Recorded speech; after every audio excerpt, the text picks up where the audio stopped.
Hello dears, welcome back to Xylem learning. It's me Rima miss ആണ്. മക്കളെ, നമ്മുടെ 5ാം ക്ലാസ്സിന്റെ ആദ്യത്തെ ചാപ്റ്ററിന്റെ പേരാണ് പീലീസ് വില്ലേജ് അഥവാ പീലിയുടെ ഗ്രാമം. അപ്പം ഇന്നലെ നമ്മള് പീലിയുടെ ഗ്രാമത്തിലെ ഒരു ചോദ്യത്തിന്റെ ആൻസർ നമ്മൾ ഓൾറെഡി കണ്ടന്റ് പോയിട്ടുണ്ടായിരുന്നു. അപ്പൊ ഇന്ന് വേറൊരു ക്വസ്റ്റ്യൻ ആണ്. പീലിയുടെ ഗ്രാമം എന്ന ചാപ്റ്ററിലുള്ള മറ്റൊരു ക്വസ്റ്റ്യൻ ആണ് മിസ് പറയാൻ പോകുന്നത്.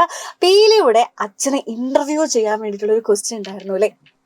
ഇല്ലായിരുന്നോടാ? അതായത് ഈ 4 ഫ്രണ്ട്സ് ഇല്ലേ, നമ്മുടെ 4 ഫ്രണ്ട്സ് ആരൊക്കെ? അപ്പുണ്ട്, ചമ്മേലിയുണ്ട്, നീനുണ്ട്, പിന്നെ ആരാണ്? വിക്കി അല്ലേ? ഇവര് വീട്ടിൽ പോവുകയാണ്. പീലിയുടെ ഗ്രാമത്തിൽ പോയിട്ട് പീലിയുടെ വീട്ടിലെ ഫുഡൊക്കെ കഴിച്ചിട്ട് അച്ഛൻ ഉണ്ടാക്കിയ കറിയൊക്കെ അല്ലേ കൂട്ടിയത്. അപ്പൊ അച്ഛൻ എന്താണ്, ഇവർ ഇന്റർവ്യൂ ചെയ്യാൻ പോകുന്ന ഒരു സമയമുണ്ട്. അപ്പൊ ആ ക്വസ്റ്റ്യൻ ആണ് നമ്മളോട് ഉണ്ടാക്കാൻ പറഞ്ഞത്. അപ്പൊ എന്തൊക്കെ ക്വസ്റ്റ്യൻസ് നമുക്ക് ഏഡ് ചെയ്യാം? ഒരു 3-4 ക്വസ്റ്റ്യൻസ് മിസ് പറഞ്ഞുതരാം. പക്ഷെ നിങ്ങൾക്ക് നിങ്ങളുടെ ഇഷ്ടത്തിനനുസരിച്ച് ക്വസ്റ്റ്യൻസ് ആഡ് ചെയ്യാൻ പറ്റുന്നതാണ്. ഓക്കെ, അപ്പൊ നമുക്ക് നോക്കിയാലോ എന്തൊക്കെ ചോദ്യങ്ങളാണ് പീലിയുടെ അച്ഛനോട് നമുക്ക് ചോദിക്കാൻ പറ്റുക എന്നുള്ളത്. കൃഷിയായിട്ട് റിലേറ്റഡ് ആയിട്ടുള്ള ചോദിക്കാം അല്ലെ? അതായത് അവർ സ്വന്തമായിട്ട് കൃഷി ചെയ്യുന്ന നെൽപ്പാടത്തിൽ നെല്ല് കുത്തിയിട്ടാണ് അവിടെ എന്താണ് ചോറ് വെക്കുന്നത് അല്ലെ? ടപ്പിയൊക്കെ അവർ കൃഷി ചെയ്യുന്നുണ്ട്, എല്ലാം ചെയ്യുന്നുണ്ട് അല്ലേ? അത് മാത്രല്ല, വീട്ടിലെ ഫുഡ് കുക്ക് ചെയ്യുന്നവരെ എന്താണ് അച്ഛൻ ചെയ്യുന്നുണ്ട്. അപ്പൊ അച്ഛനോട് ഇതിന്റെ റെസിപ്പി ഒക്കെ ചോദിച്ചൊരു ഇന്റർവ്യൂവിന് നമുക്കൊരു ക്വസ്റ്റ്യൻ ചോദിച്ചൂടെ? നമുക്ക് നോക്കാം. What are the key ingredients in this recipe? Can you explain why choose those ingredients? എന്തൊക്കെ ഇൻഗ്രീഡിയൻസ് ആണ് അങ്കിൾ ആ ഒരു കറിയിൽ യൂസ് ചെയ്തിട്ടുള്ളത്? അതിന് വേണ്ടിയിട്ട് എന്തൊക്കെയാണ് യൂസ് ചെയ്തത്? ഇതൊന്ന് എക്സ്പ്ലെയിൻ ചെയ്യാമോ എന്നൊരു ചോദ്യം നമുക്ക് ചോദിക്കാം. ഇല്ലേടാ? ചോദിച്ചൂടെ? ആ മീൻകറി എങ്ങനെയൊക്കെ ഉണ്ടാക്കിയത്, അതിൽ എന്തൊക്കെ ഇൻഗ്രീഡിയൻസ്, എന്തൊക്കെ ചേരുവകൾ ചേർത്തിട്ടുണ്ട്, അതൊക്കെ നമുക്കൊരു ചോദ്യമായിട്ട് ചോദിക്കാം. പിന്നെ എന്ത് ചോദിക്കാം? All ingredients are from our field. നമ്മുടെ കൃഷിയിടത്തിൽ നിന്നാണോ എല്ലാ ഇൻഗ്രീഡിയൻസും കിട്ടിയിട്ടുള്ളത്? Or do you buy some from the market? അല്ലെങ്കിൽ എന്തെങ്കിലും മാർക്കറ്റിൽ നിന്ന് വാങ്ങാമെങ്കിൽ ചന്തകളിൽ നിന്ന് എന്തെങ്കിലും വാങ്ങാറുണ്ടോ? അതായത് എല്ലാം നമ്മുടെ വയലിൽ നിന്നാണോ കിട്ടുന്നത്, അല്ലെങ്കിലോ എന്തെങ്കിലുമൊക്കെ ചന്തകളിൽ മാർക്കറ്റ്സ് പോയിട്ട് വാങ്ങാറുണ്ടോ?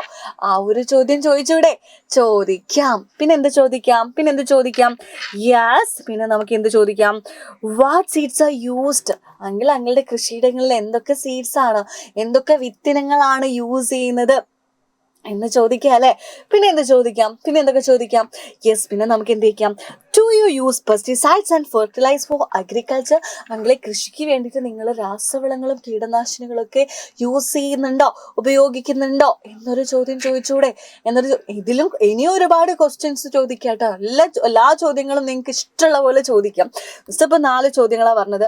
എന്തൊക്കെ ഇൻഗ്രീഡിയൻസ് ആണ് യൂസ് ചെയ്തത്, ഏതൊക്കെ സീഡ്സ് ആണ് യൂസ് ചെയ്തത്, പിന്നെ എന്താണ് യാസ്, എല്ലാം നമ്മുടെ ഫീൽഡിൽ തന്നെ ഉണ്ടായതാണോ, അല്ലെങ്കിൽ എന്തെങ്കിലും മാർക്കറ്റ്സ് പോയി വാങ്ങുന്നുണ്ടോ, ഫെർട്ടിലൈസർ ഒക്കെ യൂസ് ചെയ്യുന്നുണ്ടോ, അങ്ങനെയുള്ള ചോദ്യങ്ങളൊക്കെ നിങ്ങൾക്ക് ഉണ്ടാക്കാം.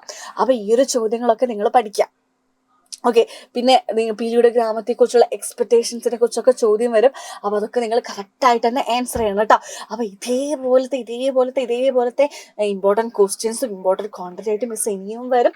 അപ്പോൾ മക്കളെ, ഇതുവരെ നിങ്ങൾ നമ്മുടെ ബാച്ചിൽ ജോയിൻ ചെയ്തില്ലെങ്കിൽ എന്താണ്, താഴെ കാണുന്ന നമ്പർ ഉപയോഗിച്ചുകൊണ്ട് നിങ്ങൾ പെട്ടെന്ന് ജോയിൻ ചെയ്യാം കേട്ടോ. നമുക്ക് ലിമിറ്റഡ് സീറ്റ് മാത്രമേ ഇനി ബാക്കിയുള്ളൂ. നമ്മുടെ ആപ്പ് ലൈവിൽ നമ്മൾ ഓൾറെഡി മൂന്ന് ചാപ്റ്റേഴ്സ് ഒക്കെ തുടങ്ങാൻ പോവുകയാണ്. അപ്പോൾ എല്ലാവരും പെട്ടെന്ന് ജോയിൻ ചെയ്യാം. നമുക്ക് ഇനി റിവിഷൻ ക്ലാസ് വീണ്ടും സ്റ്റാർട്ട് ചെയ്യാം. അപ്പൊ പെട്ടെന്ന് എന്താണ്, ഫസ്റ്റ് ചാപ്റ്ററിന്റെ റിവിഷൻ വീണ്ടും തുടങ്ങാൻ പോവാണ്. അപ്പൊ നിങ്ങൾ എന്ത് ചെയ്യണം? പെട്ടെന്ന് നമ്മുടെ ബാച്ചിലേക്ക് ജോയിൻ ചെയ്യാം. ഓക്കെ മക്കളെ, അപ്പൊ നമുക്ക് ഇനി കാണാം കേട്ടോ. ടാറ്റാ.